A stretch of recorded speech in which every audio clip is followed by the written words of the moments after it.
Yatavino no nania nuunania uyawiwa itaivo nania Wilson Wewa no kojupido yataviwa Warm Springs Waitu. I come here today from Warm Springs. I'm greeting you in my Paiute language. I'm not the last speaker of Paiute language. I am the last speaker of Paiute language at Warm Springs. I just want to make that clear. I'm glad to be here. I'm sorry I was late. I was right across the street, right over there. I have a good friend, Steve Allely. He's ancient technology replicator, and him and I have a lot in common. We've actually gone out into the Oregon desert to explore different places. He's asked for my consultation on village sites, hunting places, a whole wide array of cultural things that the Northern Paiute people did. And since I was here, I got here last night and went to have coffee at Sister's Coffee Place. And I had some time to kill, so we were talking. If she would have never called me, I would have forgot all about this. But like I said, even though he's non-native, we have a lot in common. Because I make bows out of juniper, the way that my old people did, and I make the string out of sinew for the bow.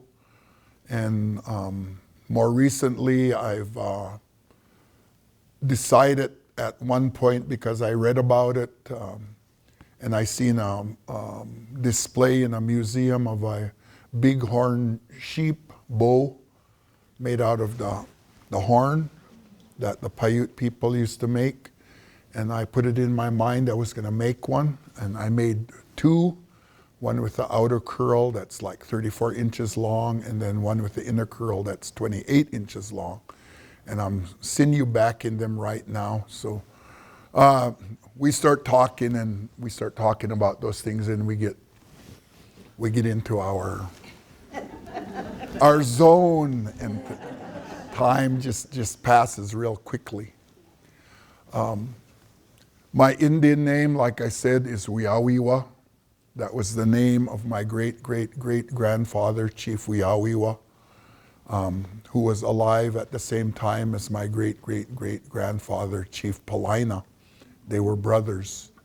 And so I'm from that bloodline of Oregon history, of ancient history for Central Oregon.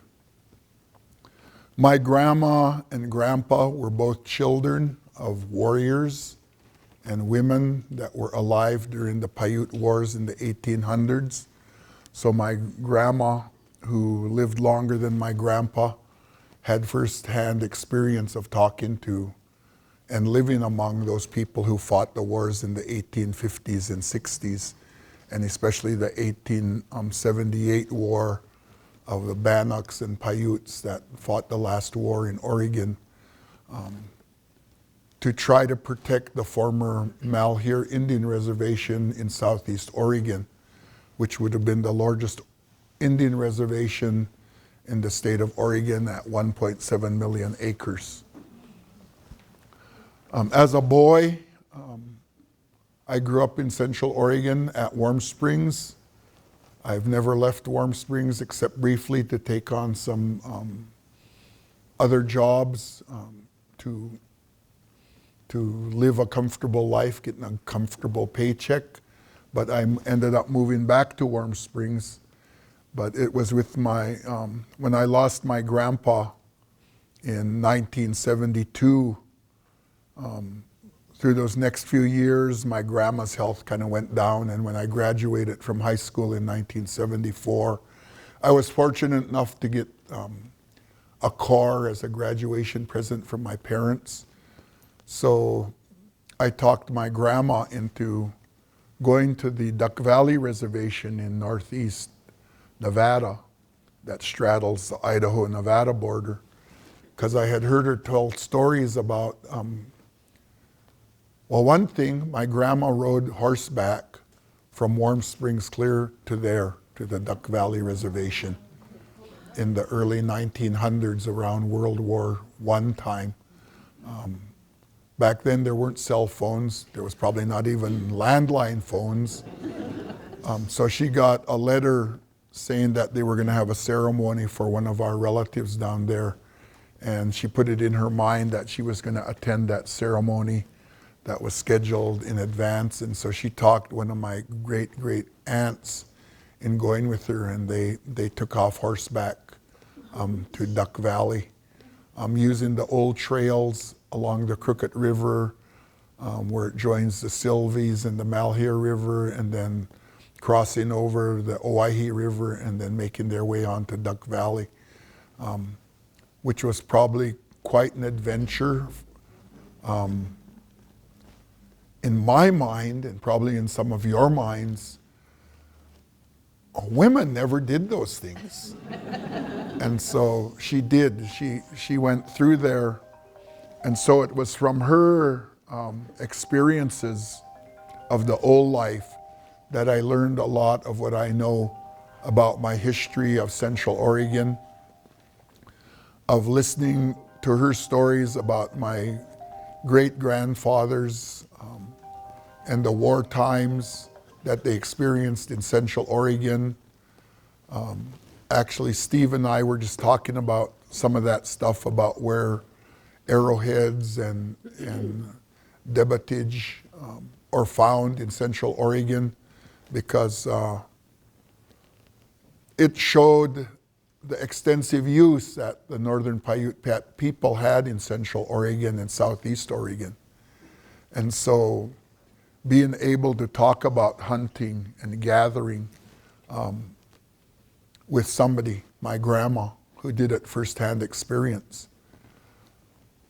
My grandpa and grandma and my old people, they stayed here in Camp Sherman and north of here, Grandview area in the springtime for weeks, gathering roots that still supplemented our tables, our people's tables in the late 1800s, early 1900s.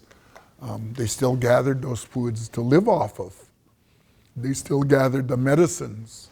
My grandpa and my uncle, my dad, they hunted extensively the Green Ridge in this area for elk, mule deer. Looking at most of you, some of you are probably older than me, and some of you are probably my age, but back in my time, even 50 years ago, 55 years ago, some of you probably remember when the deer herds in this area were like in the hundreds, in the dozens. Today we could drive all day and not see a deer, except that walks down the streets of Sisters. But in that time, our people camped here in this area. And so listening to my grandma talk about why our people camped in this area only added to that my grandpa knew this area because his dad knew the area, and that our great-great-grandfathers, Wewa and Paulina, knew the area.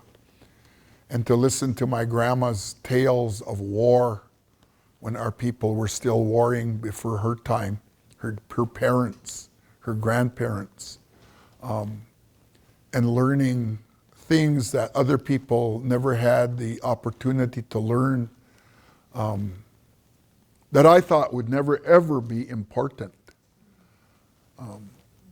Because I was a little boy when I heard about our people beating the soldiers here in this area, and of our people destroying a cannon, and then dismantling it here and burying it here, and the soldiers couldn't find it. And I thought about that, and then later on reading white history, that actually happened here, north of here. And being able to connect the dots of history of our area. And to know that I still go I still go to the rims and the plateaus above Waichus Creek to gather roots. I still do that. When I was little, we used to go out just to help our grandma around their ranch on Warm Springs, southern end of the reservation, and to be with them. I think my life was unique at that time because all my older cousins, Warm Springs had a boarding school. And the brick buildings that are there, the two-story brick buildings that are there, one was the boys' dormitory and the other was the girls' dormitory. And pretty much that area where those buildings were fashioned in the style of a military parade ground. And so people that went to the boarding school at Warm Springs had to march around in military style. And all the kids back in the 1880s and 1890s and early 1900s had to wear uniforms when they were at the boarding school at Warm Springs. And my grandma telling those stories, but yet still keeping alive the cultural part of our life by gathering root foods, and my grandpa and uncles hunting all of this area the way that our great-great-grandfathers hunted these areas was still fresh in my grandma's memory. And like I said, my grandma, or well, like was said earlier, my grandma lived to be 107 years old. She was born in 1882. She didn't know when, the date and the month of her birth. She just was told that it was a few days before the 4th of July. And so my older cousins picked the date of June 27th. And that's when we always celebrated her birthday, was June 27th. But she passed away in 1988 at 107 years old.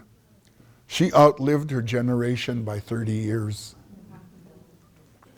And like I said, she knew all the old stories. After I graduated, I got a vehicle, and I asked her to go with me. And it was like, it was an injection of life into her. And she lived 25, 30 more years after that until she passed. And we traveled extensively. There's an ancient gambling game that we call the stick game that our people still play today. And so her and I would go to the stick games all over Paiute country, all over Washington. We'd go clear up to Canada. And so it was on our trips that she'd talk. And I learned a lot from her.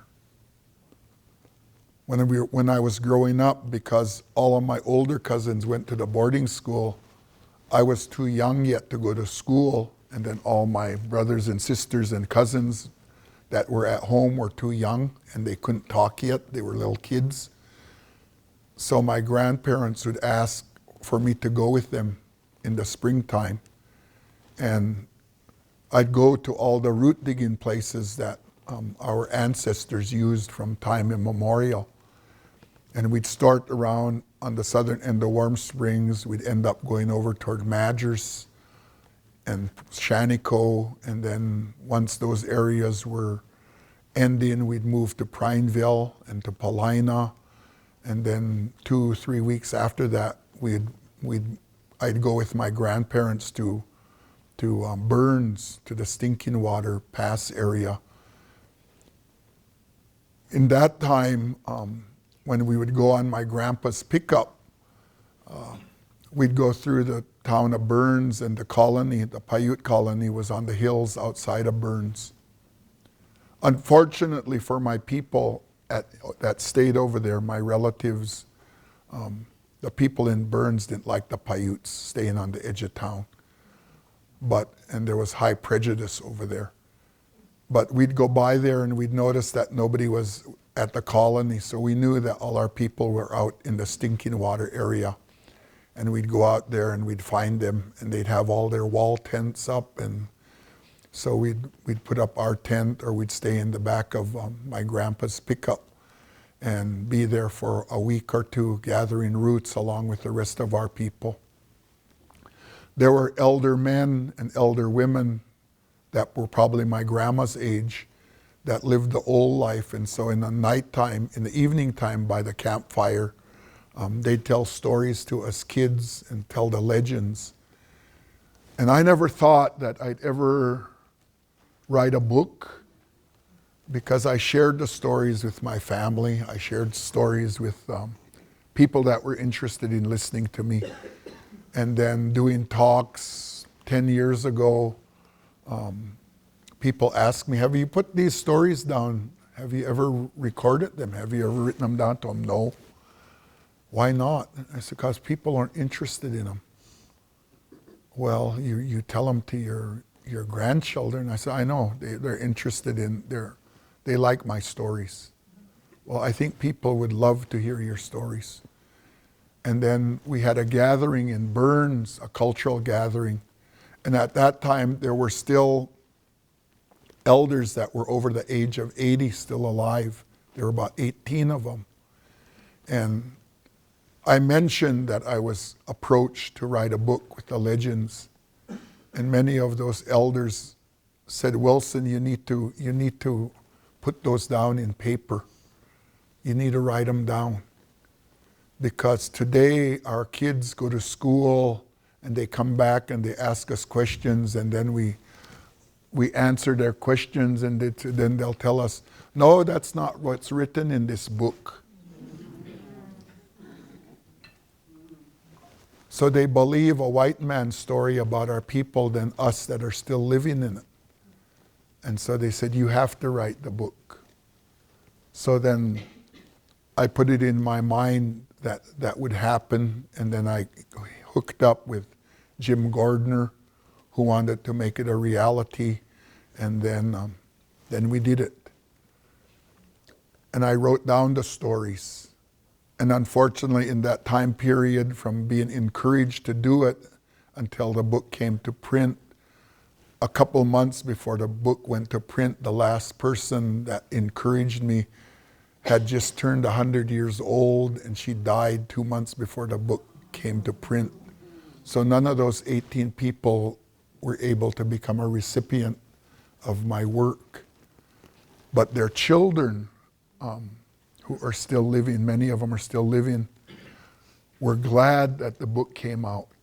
And our kids are reading it. They're reading the stories of our people. One thing that people don't know about my book is some of those stories are stories about geographic places. The story about the bighorn sheep lady is the story of Smith Rock, the big feature on the top of Smith Rock. That was the old lady bighorn sheep. In the legend, during a time of famine, the animal people were starving, and her son went out to go find something to kill to bring back so that they could not die from famine, until all 5 of her sons had left.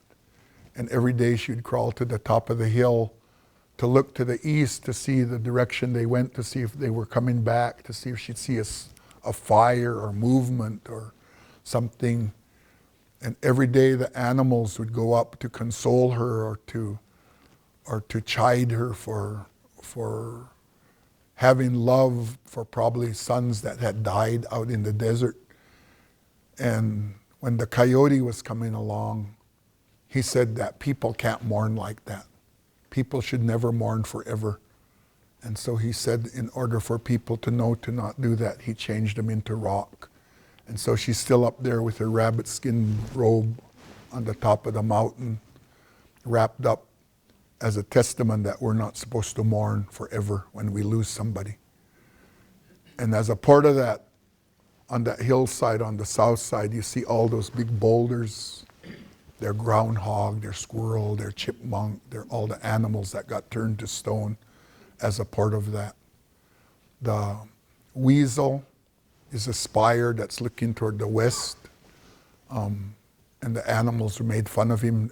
They didn't go to the west, they went to the east. And then he said, well, they might have got lost, so he's looking to the west. But he's right below that feature. And so my legends, I talked to OSU about doing a second edition referencing which legends are about geographic names. When the coyote woman, or when the coyote fell in love with the stars, the sparkling of the stars, and then ended up going up into the sky to where the stars were. When he got tired and ended up falling back to earth, where he hit this hole in the ground. And that's who made that big hole there, was when he hit the earth. But where he longed to be with the stars is that big point on the edge of Newberry Crater. That's where he went, and he shot his arrow into the sky, and it stuck, and he crawled up into the sky to see the star ladies. And then Fort Rock, the battle of Nuwuzahot with Coyote, because Nuwuzahot, the giant, was eating up the animal people almost to extinction, and Coyote destroyed him. And the remnant of the bowl that the Nuwuzahot carried on his back is the top of Fort Rock. And those aren't explained in the book. They're just the legends. So I talked to OSU about a second edition, saying that in the footnotes that we need to include what those stories are about. The pictographs and petroglyphs that are in this area are also a testament to my people's presence here on this land. The pictographs and petroglyphs in this area are very distinct from the pictographs and petroglyphs along the Columbia River. So that's a testament that the people of the Great Basin, the Northern Paiute people, have always been on this land. And those are our holy places where the pictographs and petroglyphs are, because not unlike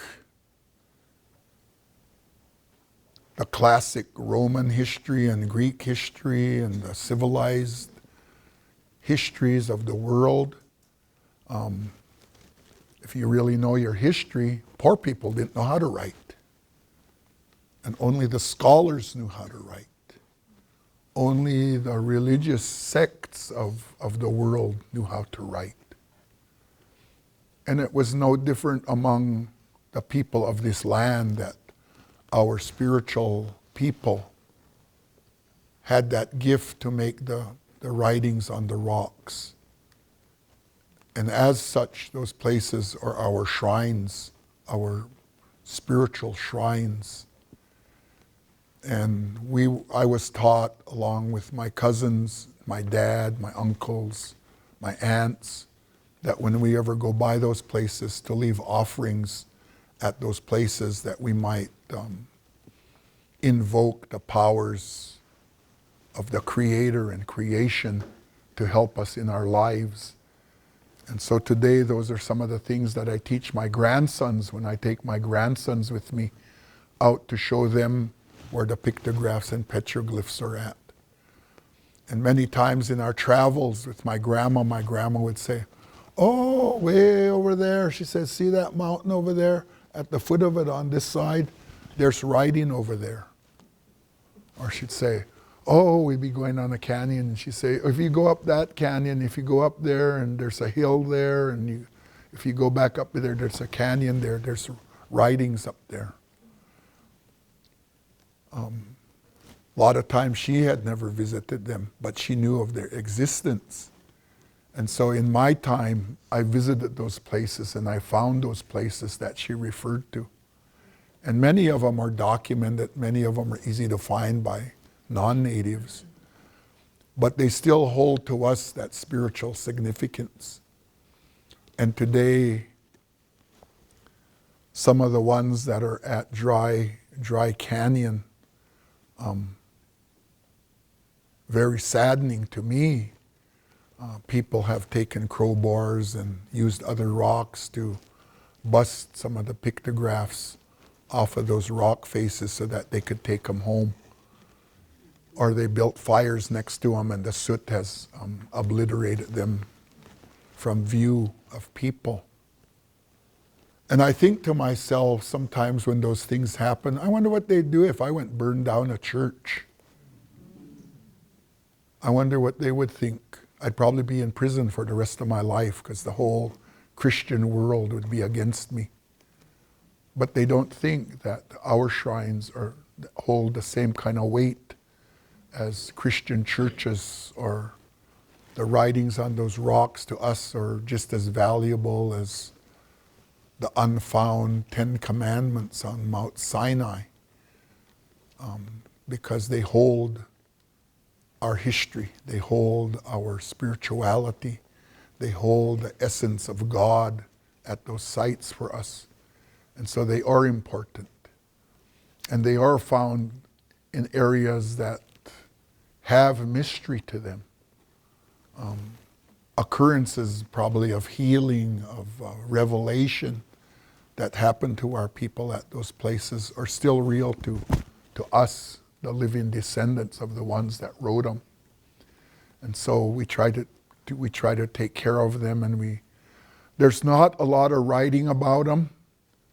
And I think you know that in some of the world religions, there's not a lot of sharing of some of the teachings of Buddha and some of those other, they hold those for their own believers. And that's the same with us. We would rather keep those beliefs for ourselves because they were given to us from the Creator. And we never had them write them down because probably our people never sinned against God, so we didn't have to write them down to have to be reminded by writing. But nonetheless, they're still there. And they still have that spiritual significance to us.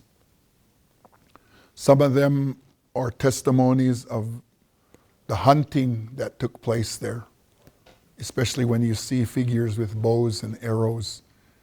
But some of them were put there too in historical time as testaments to the war that our people endured protecting our land. When I talk about protection of our land, I've been asked many times at other lectures why our people fought against the army. And I always tell them because our people were patriots. Wewa, Palaina, Oitz, Ochiko, all of our leaders in the history books, the white history books, are portrayed as bloodthirsty murderers. And our people weren't doing anything different than George Washington and John Adams and Thomas Jefferson. They were patriots protecting their people, our land that God gave to us to inhabit and to live on.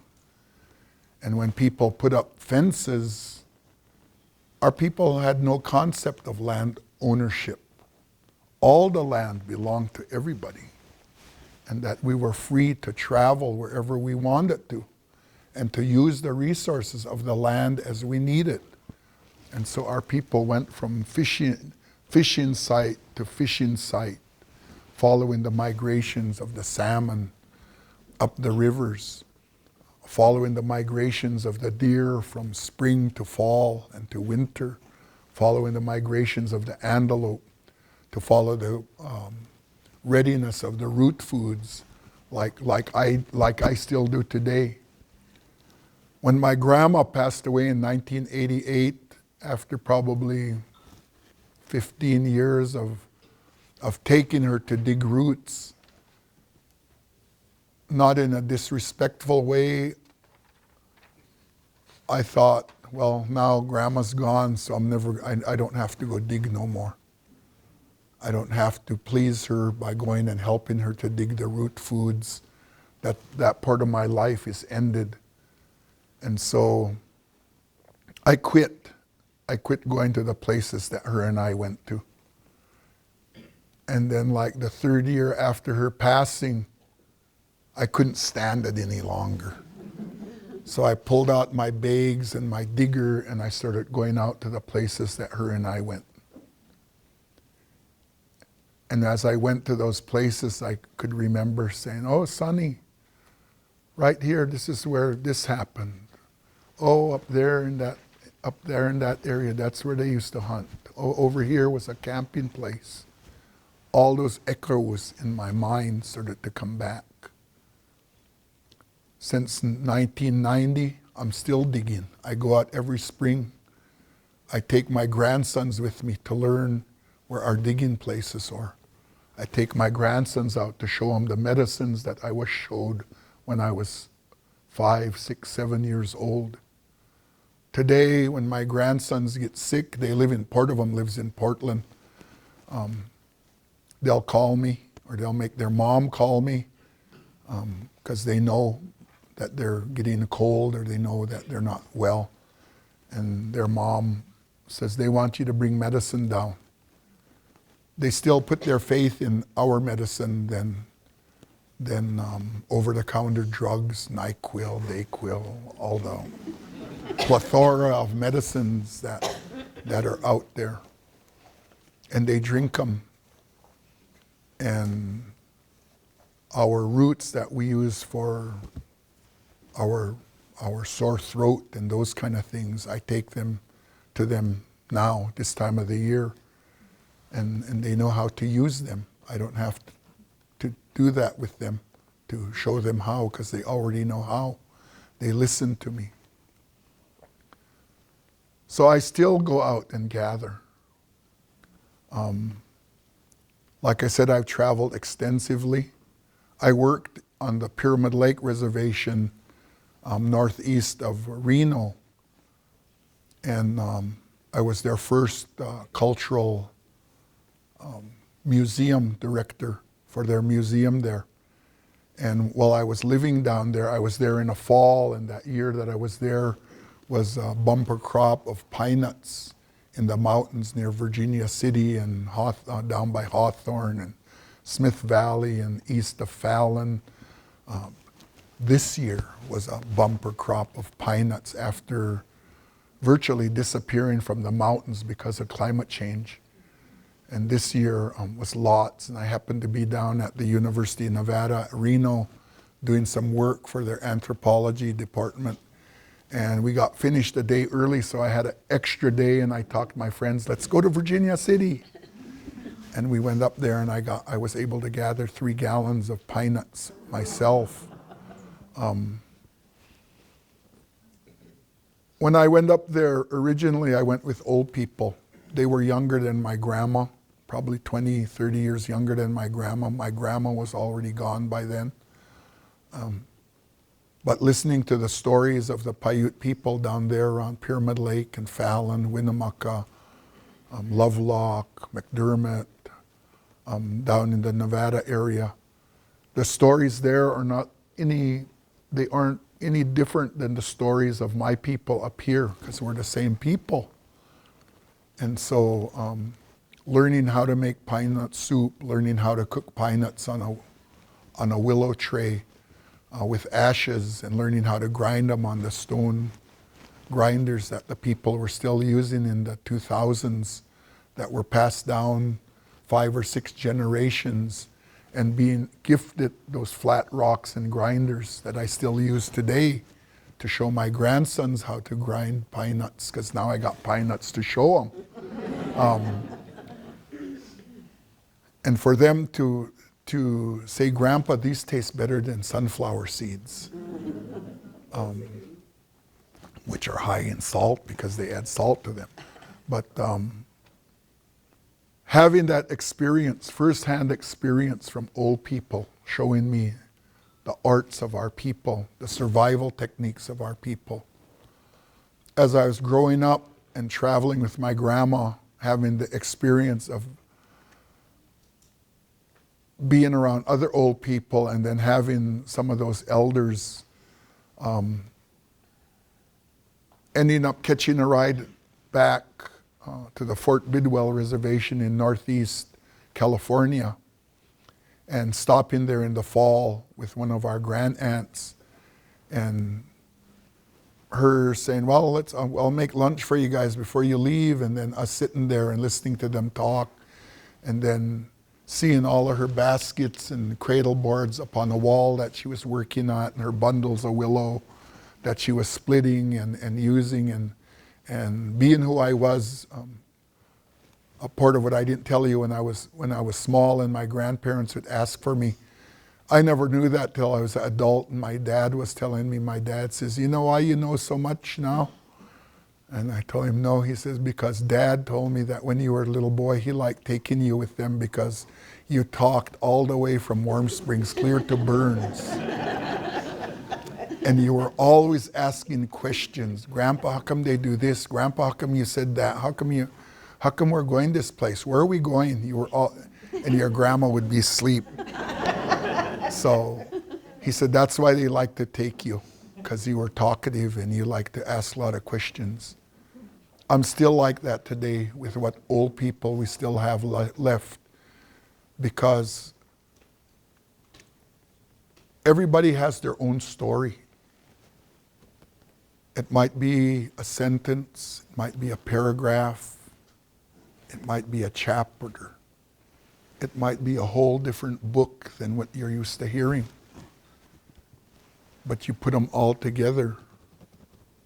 All those unwritten things, that the way those people lived in their lifetime, becomes a part of my library. And so wanting to learn how to split willows, to make the thread, to make the cradle boards, to make the baskets, was in my mind. And I learned how to split willow. I learned how to grade willow to all the different thicknesses and what the different thicknesses were used for, and to be patient. And so when my niece got pregnant and was ready to deliver my first grandson, she told me, Uncle, can you buy me a Paiute cradle board? And I looked at her and thought, really?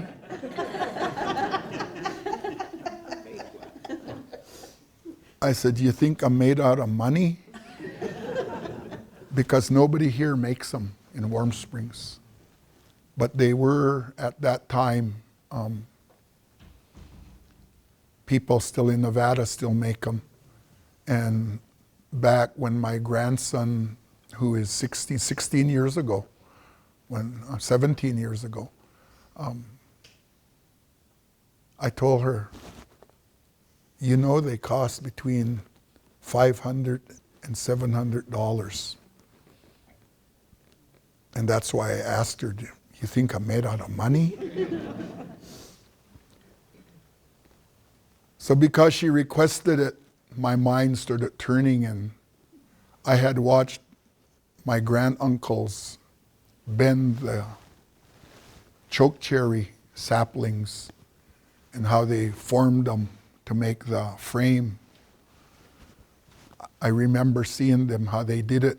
So I made my form, and I made a fire, and I went out. I remembered where I seen, you never pay attention to things you pass on the road till, and then pretty soon your mind starts going, well, where did I see these things? So I went clear down to Summer Lake, where I seen chokecherry saplings, and I went into those groves and I found the ones that were like 6 feet tall, as big as my finger, and I cut those and brought them back and bended them to make the frame for cradle board. And I had willows already that I was using for different projects, so I split them. I made the threads for the weaving, and so as the frame was hardening and drying, I did the back. I wove the backs, and then I put them together. And so I made my grandsons their first cradle boards from what I remembered being taught to me by my grandaunts. Then having visited museums, I seen the Paiute water bottles that were made out of willow. And I decided I was going to learn how to make a water bottle out of willow. And so I did. And that's a whole different weaving technique than making cradle boards. So I had to learn how to use different weaving technique. I had to look for somebody that knew that technique and found somebody. And then I learned how to start it, and I made a water bottle. And that person taught me how to heat the little stones about big as marbles in the fire, and then heat the pitch, and then pour the pitch inside the bottle and drop those marbles and then spin it around so that the marbles would coat the inside of the bottle with the pitch, and then spill them out before it hardened and they got stuck in there. And then pour more pitch in and put more red hot marbles in there and spin them around and hope not to burn your willows at the same time. And then, and once that was done and somewhat confident in your head that the inside had been pitched, then pitch in the outside. And my water bottle holds water. And learning those techniques from old people, and then seeing the bows and arrows in museums and deciding I wanted to do that. And having a Paiute bow that has like a 40-pound pull on it. It has enough pull to kill a deer. But our arrows were not willow or rose bush. Our arrows were made out of the river cane. And so they were hollow.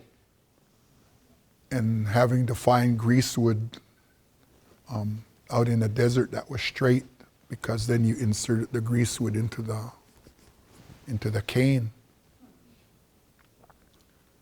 And having to collect sinew and clean sinew and wash it to make sure that most of the oils from the deer was off of it, so the oil wouldn't mess up the sinew when you were using it. So learning that, and then going through trial and error to now where I have confidence of making those, and then seeing a bighorn sheep bow in a museum. One more thing on my list. So right now I'm sinew back in the bighorn sheep bows. And I'm not doing it now in the winter because I think it'll take longer to dry, and I think that taking too long to dry might affect its flexibility. So I put them away till it warms up again. But learning all those ancient technologies of my people has been good to explain to my grandsons and my granddaughters and to people in general that our arts, our ancient technologies are still alive today. That I don't just talk about them, I actually use those techniques. I still make mats out of tules to dry the roots on. I still make mats out of the real skinny river cane to dry our roots on. My grandsons like it when I put up a teepee because they want to stay in a teepee. They love staying in a teepee. So they're learning from me. I never thought I would be a teacher. I never thought I would come and teach other people about our ways. The geographic names of all Central Oregon, they have Paiute names. Newberry Crater, Smith Rock, Black Butte, Deschutes River Canyon. They all have Paiute names. I know Paiute names clear to Steen's Pillar, clear to Steen's Mountains, clear down to Abert Rim. Those were the areas I traveled with my grandma and my dad. And she named all those geographic areas. Fort Rock, Silver Lake. She pointed out other places to go dig roots. My dad pointed out places that when he went with his grandpa and my grandpa, where they went hunting. And then having the opportunity to go with my white friends that were going to go out to explore around. Once I leave here, they're having a thing at Tollgate for a good friend of mine that used to own Summer Lake Bed and Breakfast, Daryl Seven. I knew him for years. And we stopped there once on our way to Lakeview because I had to work with a BLM at Lakeview and I was tired.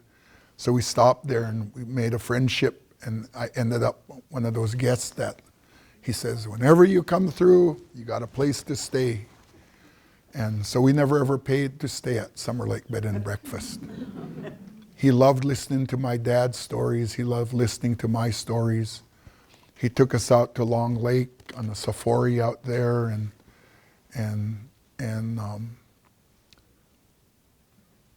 sometimes my patience is tested, and him paying for the tents and the food and the water and the cars and all the invited guests that went with us to Long Lake. The first day was a trial of my patience. Having 3 or 4 people, 2 people falling, what's this, da da da da da da. Well, so what do you think of this? This is what I think, and try to convince me otherwise. Test your patience. And then the second day, having had maps and having looked at the maps in the summertime, and my nephew that was with me, Uncle, what are we going to do today? I got up early in the morning, about 4:30, because summertime the sun comes up early. A tent just like lights up. I can't sleep when it's sun shining. I told him, well, I was looking at the map last night. I was thinking about going east from here. Oh, we'll get lost. You don't know where we're at. I said, I looked at the map. There's a lake east of us, Moon Lake, and looks like there's some other rim rocks. There's a creek north of us. Well, just go out there and look around and we'll come back. So what about these guys? I told them, we'll leave before they get up. So we did. We raided the cook tent and got some jerky and crackers and cheese and a canteen of water and backpack, and then we took off across the lake bed.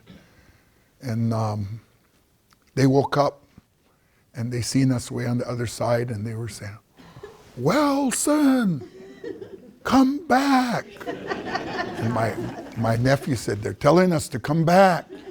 I told him, you got better, louder voice than me. Tell them what?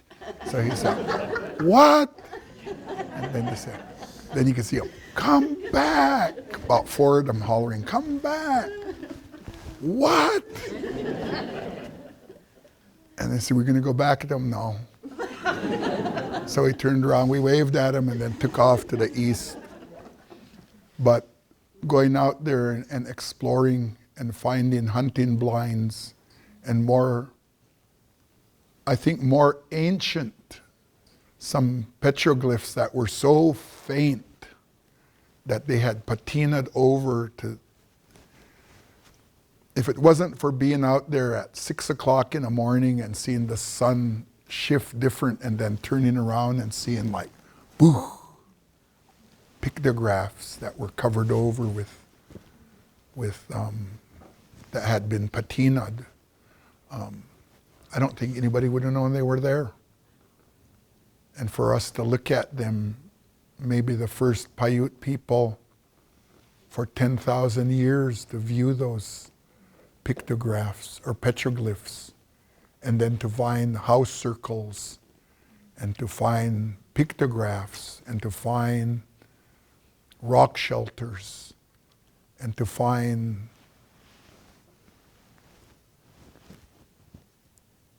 fireplace rings and to find some really spiritual stuff out there that we didn't touch was truly amazing. And and talking to my nephew who was with me and telling him what these things meant and how our people hunted that area, having never been there to begin with, and telling him our people probably drove deer from up there and come down here, and people would be here lined up. They'd come into this area here between these two rim rocks, and the deer would come through here, and the hunters would be here shooting into the deer or the antelope. And my nephew just being in awe of me being able to figure out how our people did those things in the past. And then getting low on water and deciding we better go back. And then somewhat getting scolded by our benefactor for how dangerous the Oregon desert is and all that. It's like, yeah, right. But we found roots out there. I looked at the map, and we were probably less than 100 feet from that creek.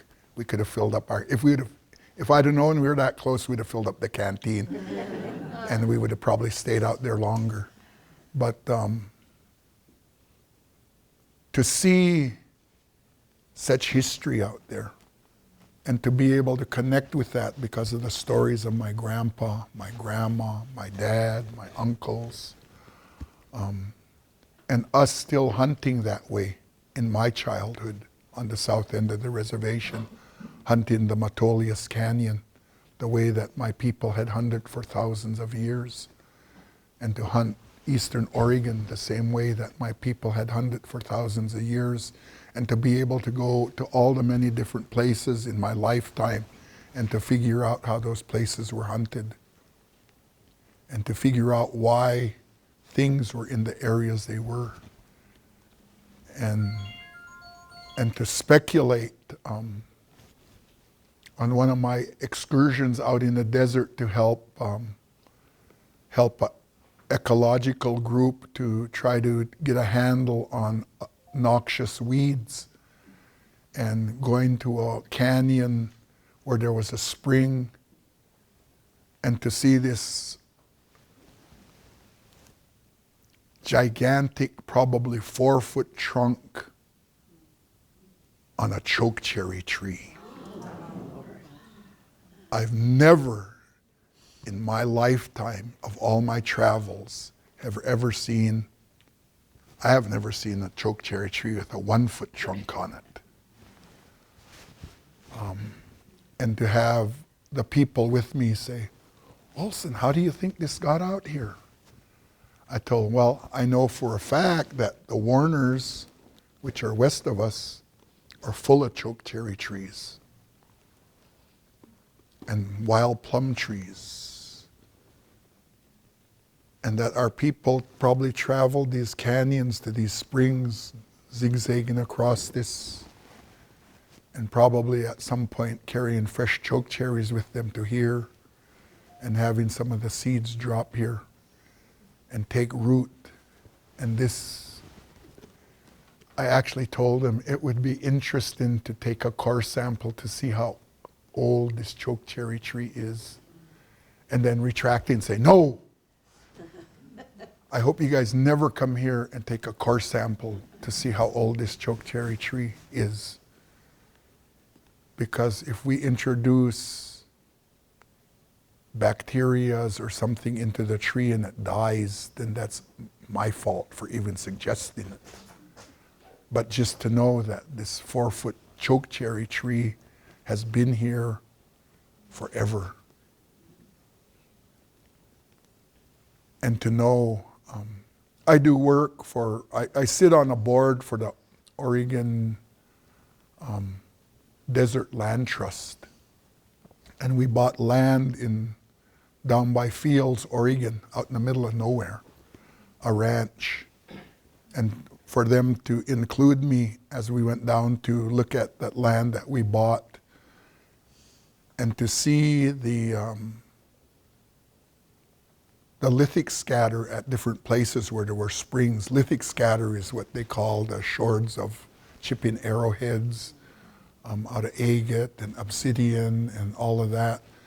and stone house rings and rock shelters.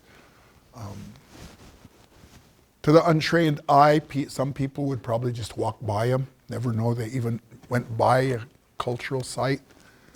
But for me, it was, and to get clear to the top of the Trout Creek Mountains and be able to see clear to Winnemucca, Nevada from up there, and north to see Burns, and almost speculate that that direction is pretty sure that's where Boise, Idaho sits.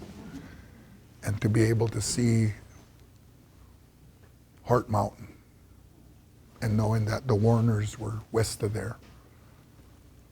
And to know that the dotting of springs and waterways were such, no wonder my people lived out here. All this water. I would have never thought there was a trout creek out there in all my, but that Trout Creek is probably 5 miles long, and it gets down to the bottom of the valley and it just disappears.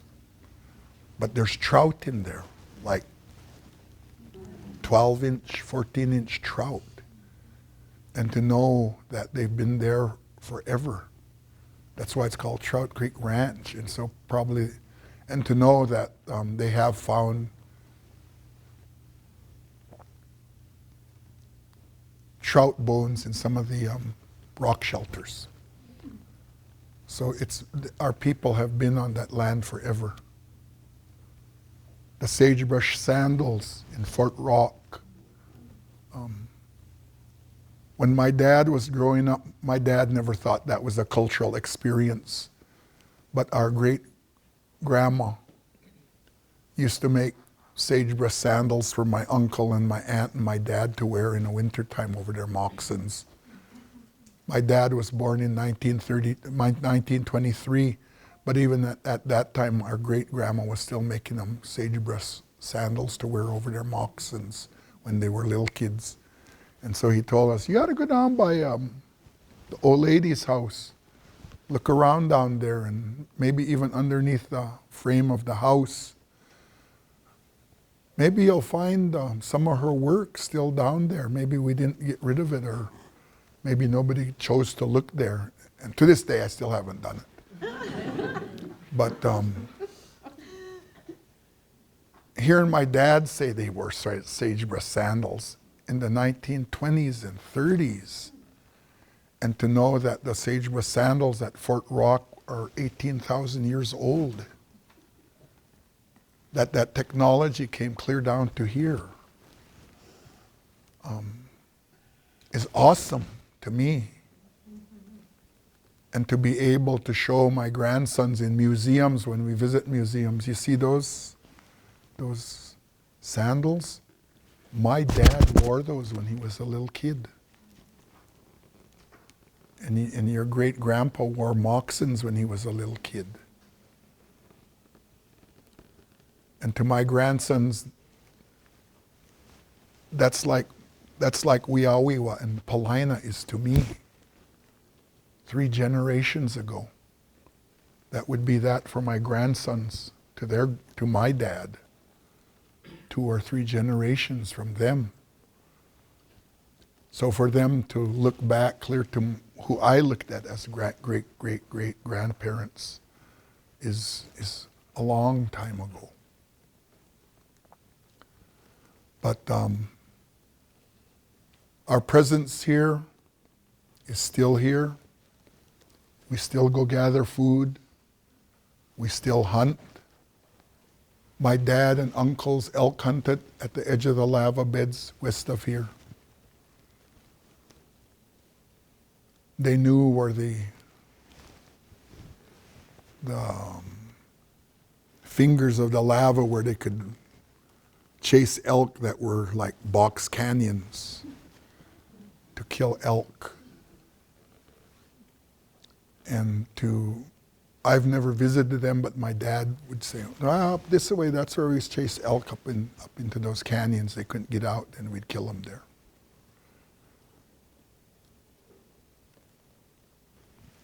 Our people used to pick huckleberries south of Mount Jefferson in a place called Grizzly Flat.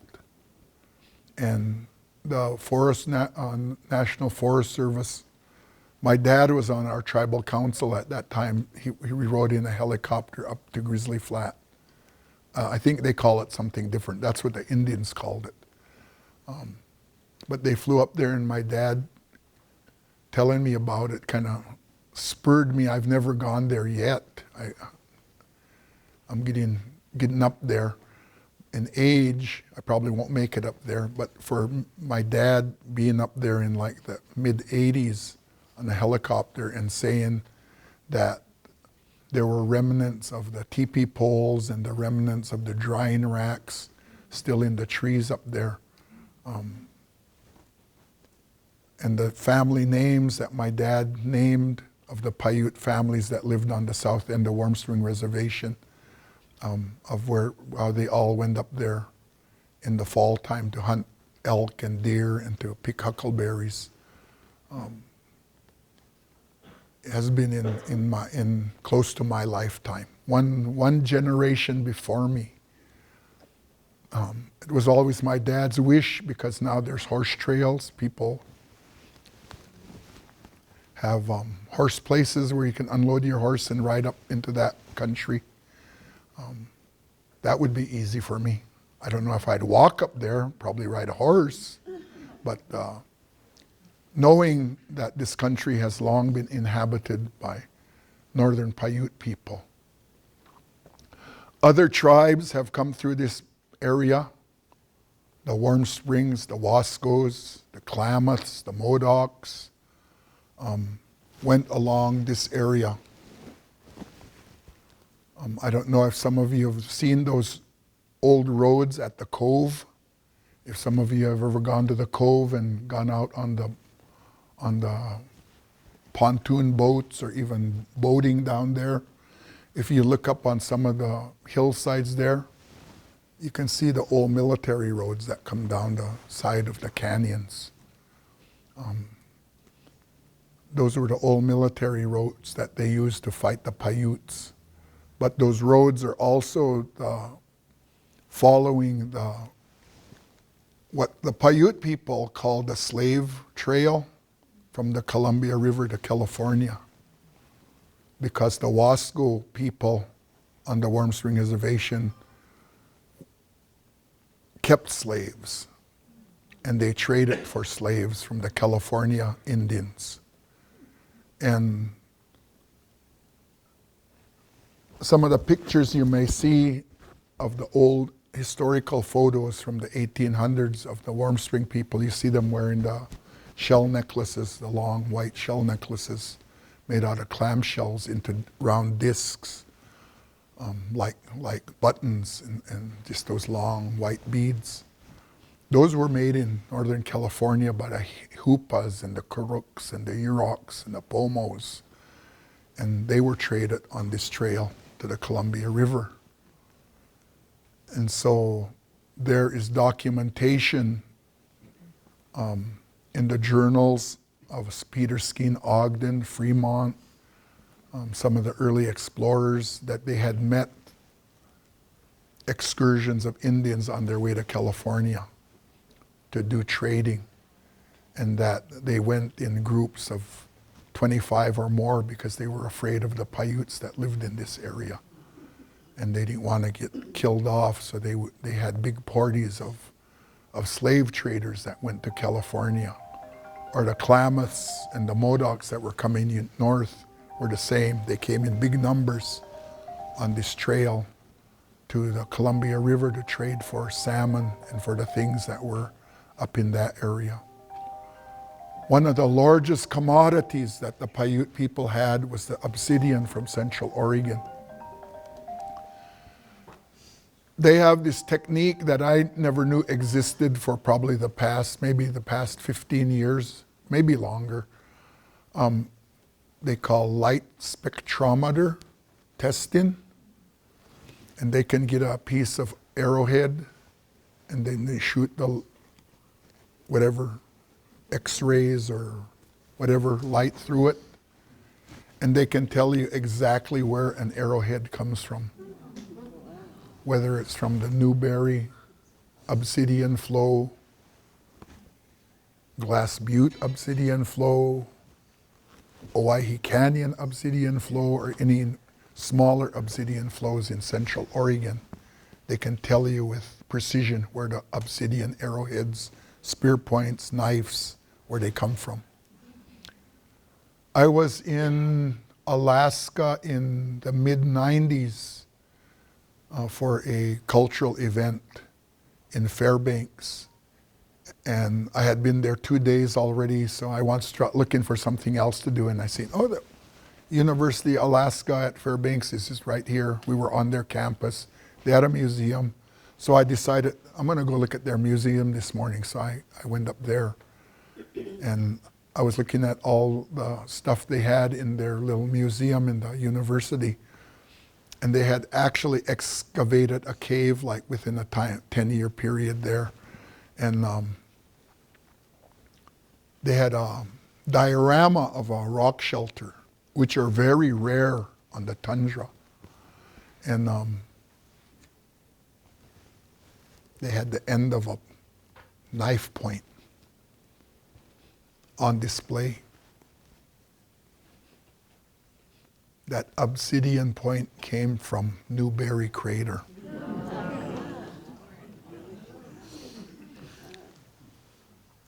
How many of you guys know the Aztecs of Mexico?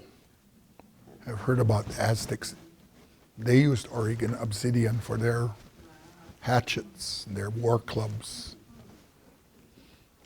So the obsidian from Central Oregon was a highly traded commodity here. And the Paiutes used to trade that. My take on history is that the Paiutes were first to get the horses. And so when they got horses, they became a war tribe. And so they drove the Warmstring and Wascos to the Columbia River. And the Warmstring and Wascos never came south. But because of the high desert country, there wasn't forage for horses, so they went back to foot traveling and maybe sporadically horses. Whereas the Nez Perces, the Umatillas, the Yakimas acquired large herds of horses because of the grass up there. But prior to the wartime, a lot of the Oregon obsidian is found on the Columbia River and in Washington, in the plateau, because it was traded north for salmon from the Columbia River people when the Columbia River and the Paiute people were on friendlier terms. And so our people used obsidian as a trade commodity to get what we needed. And so that's why you find, or they have found, some of the disc beads in some of the rock shelters and out in some of the digs. So our people were trading for the clam shells from the Pacific coast, the dentalium shells from Vancouver Island, up in Vancouver, British Columbia. So trading was extensive for things. So I guess I will draw down my talk. I'm going to ask if anybody has questions. I will let you know, my grandma told me one time, she went with me to a talk like this, and one of the young men there raised their hand, and then they backed up, and then, I'm not going to ask it because it's kind of a dumb question.